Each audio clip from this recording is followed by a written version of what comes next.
सादर प्रणाम। Kanti Ranjana mission awareness Karma YouTube channel में आपका स्वागत है। आज जानकारी देने का प्रयास करूंगी स्थायी निवास प्रमाण पत्र के बारे में।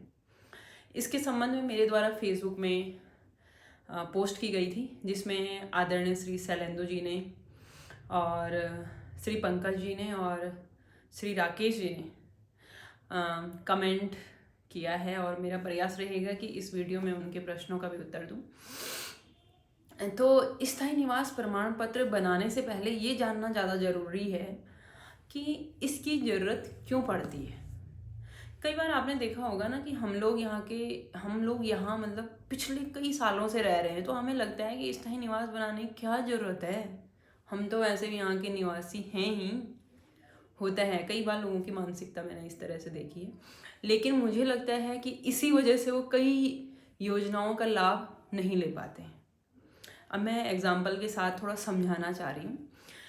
उत्तराखंड सरकार की जितनी भी जन कल्याणकारी योजनाएं हैं, चाहे वो पेंशन की हों, छात्रवृत्ति की हों, चाहे फिर वो स्वरोजगार से संबंधित हो, उन योजनाओं में जहाँ पर भी ये लिखा होगा ना कि ये योजनाएं उत्तराखंड के स्थायी निवासियों के लिए हैं, तो आप उत्तराखंड के स्थायी निवासी हो, आप पिछले कई सालों से उत्तराखंड में रह रहे हो, लेकिन अगर आपके पास स्थायी निवास प्रमाण पत्र नहीं है तो कौन वेरीफाई करेगा। तो वहां पर स्थायी निवास प्रमाण पत्र की जरूरत पड़ जाती है। दूसरी बात, उत्तराखंड में जितनी भी सरकारी नौकरियां आती हैं वो उत्तराखंड के स्थायी निवासियों के लिए, तो वहां पर कौन प्रमाणित करेगा कि आप स्थायी निवासी हो, स्थायी निवास प्रमाण पत्र। इस वजह से इन चीज़ों को, जहाँ पर भी ये टर्म होता है ना कि आप उत्तराखंड के स्थायी निवासी हो, उसके लिए आपको स्थायी निवास प्रमाण पत्र चाहिए ही चाहिए। तो इस भ्रम में न रहें कि आप तो इतने सालों से यहाँ रह रहे हो, क्या ज़रूरत है। नहीं, चाहे आपके माता पिता हों उनका भी स्थायी निवास बनाइए, चाहे आपके बच्चे हों उनका भी स्थायी निवास बनाइए, क्योंकि जब भी ज़रूरत पड़ती है उस समय उस सर्टिफिकेट को बनाने में इतनी भागा दौड़ी मचा देते हैं कि कई बार लास्ट डेट निकल जाती है और उसका बेनिफिट भी नहीं ले पाते। तो ऐसा ना हो, इस वजह से इस स्थायी निवास प्रमाण पत्र को अवश्य बनाएं। अब बात आती है कि इस स्थायी निवास प्रमाण पत्र को कौन बना सकता है।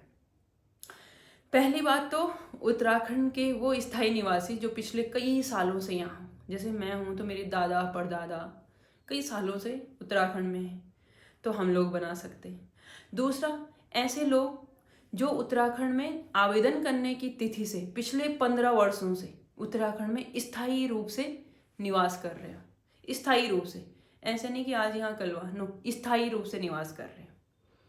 तीसरी बात, ऐसी महिलाएं जिन्होंने उत्तराखंड के स्थायी निवासी जो युवक हैं उनसे शादी की हो, ये हैं मुख्य जो पात्र हैं। और चौथी बात, ऐसा ना हो कि उन्होंने यहाँ स्थायी निवास बना रखा हो और दूसरी जगह भी बना रखा हो, नहीं, एक ही जगह स्थायी निवास प्रमाण पत्र उनके पास एक ही जगह का हो, मतलब उत्तराखंड का ही हो। तो ये मुख्य टर्म्स है। और कई बार आपने देखा होगा कि हमारे उत्तराखंड के स्थायी निवासी ऐसे बच्चे जो जॉब के लिए, एजुकेशन के लिए दूसरे राज्य में चले जाते हैं, मुंबई दिल्ली चले जाते हैं, अगर वो भी यहाँ पर स्थायी निवास प्रमाण पत्र बनाने के लिए पात्र हैं, बशर्ते कि उन्होंने वहाँ स्थायी निवास प्रमाण पत्र न बनाया हो। ये है उसकी मुख्य विशेषताएं कि कौन स्थायी निवास प्रमाण पत्र बनाने के लिए पात्र है। अब बात आती है कि बनाएंगे कैसे, या प्रमाण पत्र बनाने से पहले आपके पास क्या क्या कागज चाहिए। जैसे आपने देखा होगा ना कि अगर हमें रोटी बनानी होगी तो हमें आटा चाहिए, पानी चाहिए, गैस सिलेंडर चाहिए, लाइटर भी चाहिए, फिर तवा चाहिए, चकला बेलन चाहिए, तब जाके, और एक इंसान भी चाहिए, तब जाके वो रोटी बनती। उसी तरह से स्थायी निवास प्रमाण पत्र को अप्लाई करने से पहले आपके पास क्या क्या कागज चाहिए, ये जानना बेहद जरूरी है। कई बार आपने देखा होगा, आप जाते हैं, अप्लाई करते हैं, रिजेक्ट होकर वापस आ जाता है। क्यों? क्योंकि आप कागज पूरे नहीं लगाते। तो सबसे पहले आपके पास जो कागज है वो चाहे भूमि की रजिस्ट्री या खसरा खतौनी, जो ये प्रमाणित करे कि आप पिछले 15 वर्षों से यहाँ पर हैं या पिछले कई वर्षों से यहाँ पर हैं, पहली बात। तो दूसरी बात, Aadhaar card, mobile number, passport size photo और शिक्षा संबंधी प्रमाण पत्र, और लेटेस्ट बिजली और पानी का बिल, बिजली या पानी का बिल, जो ये प्रमाणित करे कि हाँ तुम आज भी हो यहाँ पर रह रहे हो, ठीक है। और परिवार को प्रमाणित करने के लिए परिवार रजिस्टर की नकल, परिवार रजिस्टर की नकल ग्रामीण क्षेत्रों के लिए, शहरी क्षेत्रों में आप सभासद या जो पार्षद होंगे उनसे वेरीफाई करा सकते हैं या राशन कार्ड की कॉपी ले जा सकते हैं। ये इसके मुख्य डॉक्यूमेंट्स हैं जो आपको चाहिए ही चाहिए। जो एडिशनल डॉक्यूमेंट्स हैं उनकी इतनी ज़रूरत नहीं है, लेकिन ये मुख्य डॉक्यूमेंट्स हैं। ये डॉक्यूमेंट्स जब आपके पास पूरे हो जाएं तब आप अप्लाई करने के लिए जा सकते हैं। या तो आप खुद अप्लाई कर सकते हैं, अगर आप इंटरनेट से फैमिलियर हैं तो अपनी सरकार पोर्टल में जाएंगे, वहाँ पर लॉगिन आईडी बनाएंगे और वहाँ पर राजस्व विभाग में जैसे ही आप क्लिक करेंगे तो आगे आ जाएगा स्थायी निवास, ये प्रमाण पत्र, ये सारे प्रमाण पत्र खुल जाते हैं। वहाँ पर आप अप्लाई कर सकते हैं, ये डॉक्यूमेंट्स अपलोड कर देंगे। ये हो गया अगर आप खुद जानते हैं।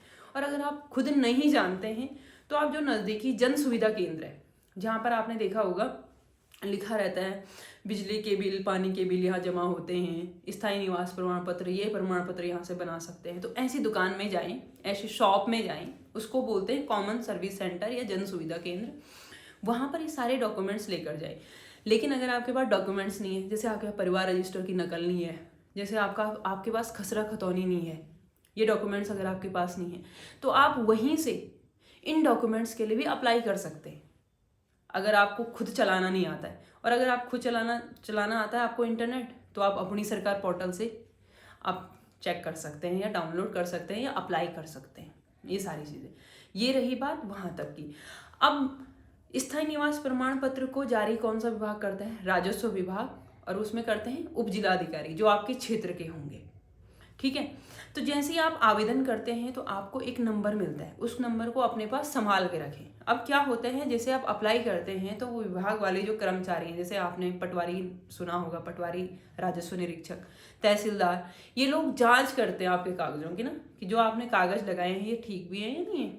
तो जैसे वो जांच करेंगे, जांच में सब जगह से अगर ओके होकर हो जाता है, सब जगह से आपकी जांच बिल्कुल सही पाई जाती है, तो विदिन 15 डेज, 15 दिन के अंतर्गत आपको आपका स्थायी निवास डिजिटल रूप से जारी होकर आपका आ जाता है। जिसको आप, अगर आपने खुद अप्लाई किया होगा तो आपकी मेल में आ जाएगा, और अगर आपने अप्लाई खुद नहीं किया हुआ तो जो नज़दीकी जन सुविधा केंद्र है वहाँ से प्रिंट करके आप ला सकते हैं। ये रही बात स्थायी निवास प्रमाण पत्र की। लेकिन इनकेस अगर आपके कागज़ में कोई डिफेक्ट है, आप समझ रहे हो, जैसे मतलब आपके कागज़ कोई सही नहीं लगे हैं, तो उसके लिए आपको क्या करना पड़ेगा, आपका जो प्रमाण पत्र है ना वो डिफेक्ट होके या रिजेक्ट होके वापस आ जाएगा। तो फिर तब 15 दिन के अंतर्गत आपका सर्टिफिकेट जारी नहीं होगा। आप समझ गए? तो इस वजह से हमेशा ध्यान रखें कि जब भी आपको कोई भी प्रमाण पत्र बनाना, जरूरी नहीं स्थायी निवास, कोई भी प्रमाण पत्र बनाना हो, तो सबसे पहले ये देखें कि उसमें कौन कौन से कागज़ लग रहे हैं। जैसे मैंने कहा ना कि रोटी बनाने के लिए जो जो चीज़ें ज़रूरी है, वैसे ही हर चीज़ को बनाने से पहले उसकी कुछ प्रोसीजर होती है, वो ज़रूरी है। उनको ध्यानपूर्वक देखें आप कि क्या क्या ज़रूरी है, तब उसको बनाएं। और इससे संबंध में अगर आपको इस स्थायी निवास से संबंधित कुछ और भी पूछना हो या अन्य प्रमाण पत्र के बारे में पूछना हो तो आप मुझसे पूछ सकते हैं। दूसरा, आप अपनी सरकार पोर्टल पर भी चेक कर सकते हैं, वहाँ पर भी काफ़ी कुछ लिखा है, जो भी सर्टिफिकेट बनाना है उससे संबंधित क्या क्या कागज़ चाहिए वो भी लिखा है। तीसरा, आप वहीं पर मेरी योजना पुस्तक है कार्यक्रम क्रियान्वयन विभाग की, उसमें भी काफ़ी चीज़ें एलेबोरेट कर रखी हैं, वहाँ से भी आप पढ़ सकते हैं। तो इसी तरह मैंने कोशिश की है कि आपके जो प्रश्न हैं और स्थायी निवास प्रमाण पत्र को बनाना क्यों ज़रूरी है, इसको एक्सप्लेन करने का प्रयास किया है। और अगर आपको इससे संबंध में या अन्य प्रमाण पत्रों के बारे में कोई भी जानकारी चाहिए हो तो प्लीज़ कमेंट कीजिएगा। और मेरा आप सभी लोगों से एक विनम्र रिक्वेस्ट ज़रूर है, विनम्र अनुरोध है कि जिन लोगों के प्रमाण पत्र नहीं बने हैं, चाहे वो स्थायी निवासी नहीं, अन्य प्रमाण पत्र अवश्य बनाएं। प्रमाण पत्र आज की डेट में बेहद ज़रूरी है। और जो ये लोग इस वीडियो को सुन रहे हैं उनसे रिक्वेस्ट ये है कि प्लीज़ जिनके नहीं बने हैं या जो सोशल मीडिया में जो लोग नहीं हैं, उन तक ये जानकारी अवश्य साझा करें। सादर धन्यवाद।